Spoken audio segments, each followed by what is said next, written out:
love Hindi. I can speak Hindi. मैं काफ़ी अच्छी तरह से हिंदी बोल लेती हूँ, समझ लेती हूँ और लिख भी लेती हूँ. मगर I don't want Hindi to be India's national language. Allow me to explain why.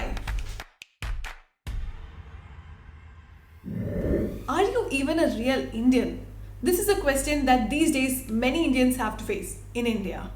If you don't support a particular political party, you're not a real Indian. If you don't belong to a particular religion, you're not a real Indian. If you don't speak a particular language, you're not a real Indian. Really, what makes India special is its diversity, be it culture, language, religion, food. What if tomorrow someone comes and says more people eat chapati, so if you don't eat chapati, you're not a real Indian?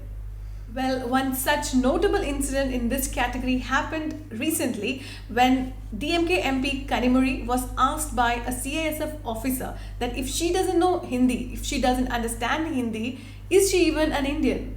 If an MP has this plight in India, imagine the situation of a common person. So first, let's examine some arguments made by people who want Hindi as our national language. The first argument that we usually hear in this case is the unity factor, which means people argue that Hindi will allow us to be more unified as a country. But if we take a look at the Hindi belt or the states that have majorly Hindi as their mother tongue or regional language, they are more divided on the basis of caste and religion, and such atrocities happen a lot in those states. So the question remains, what role has Hindi as a language played in integration? So the second point that is usually made, it's related to traditionalism. People argue that Hindi is a tradition, it's been there for ages. But if we have to actually look at the traditionalism, Sanskrit might have an upper hand here. Even in majority of the religious scriptures, Sanskrit was used. In fact, if you take most of the Indian languages of all the states, Sanskrit has a huge influence in most of them. It could be Bengali, Tamil, Malayalam. Any language you take, Sanskrit has some influence in it. At least most of them. But making Sanskrit our national language is not a good idea either, for two reasons. The first reason being, Sanskrit has always been a Brahminic language. It was never accessible by the majority of our population because of the caste system.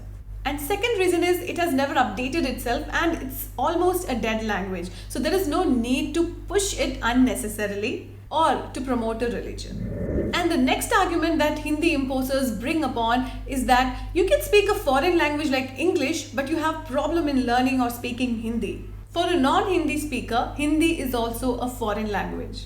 For example, if a Hindi speaker has to work in Tamil Nadu, for her, Tamil would be a foreign language, whereas Tamil is also as much as an Indian language as Hindi. Now my question is to Hindi speakers out there who want Hindi to be our national language.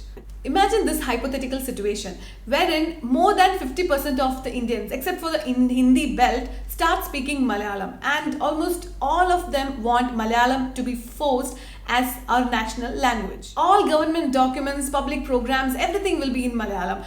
All the circulars by government will be released in Malayalam. So as a Hindi speaker, does that sound fair? Now let's do some data analysis. According to the 2011 language census, which was published in 2018, only 43% of Indian population speaks or understands Hindi. And when all the states and union territories were asked if Hindi has to be their first choice of communication, out of 35, only 12 answered yes. And according to that census, even Gujarat has a very low Hindi speaking population. In fact, in 2012, Gujarat High Court released a statement which said Hindi is a foreign language to the people of Gujarat. This happened when National Highway Authority of India published a notification in Hindi and farmers there could not understand Hindi. So this is just a mild example of how imposing Hindi or any language as a national language is not a good idea. Well, I specifically mentioned Gujarat because it's not much mentioned in this matter as much as Maharashtra, Tamil Nadu or West Bengal. When we consider the origin of Hindi or Hindustani as a language, we know that it comprises of many other languages including Sanskrit, Urdu, Farsi or even Prakriti. And even states that are considered Hindi speaking or within the Hindi belt, the Hindi that they speak is not exactly the proper Hindi. It mostly comprises of different dialects of Hindi. For example, Bhojpuri, Angika, Urdu, etc. So what exactly are Hindi imposers fighting for? Well, there are clearly two reasons. First one is clearly a political agenda, eyeing the votes of the Hindi belt. by connecting Hindi to Hindutva and the usual Hindutva is suffering kind of politics. And the second reason is simple convenience. We know Hindi, so everything should be in Hindi. Everyone should speak Hindi. And if we have to visit West Bengal or Karnataka, we don't need to learn those languages. Let them learn Hindi and speak to us in Hindi.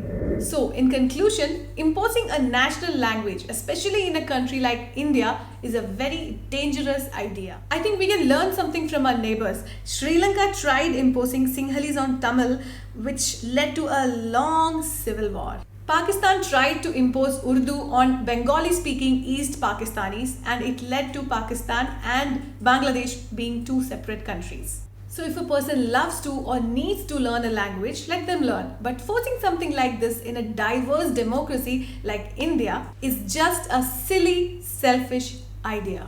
So let us all speak what we want and what we love. And when it comes to documentation, let mother tongue and English remain as options. Well, we can have a healthy factual discussion in the comment section. You can mention your comments and opinions there.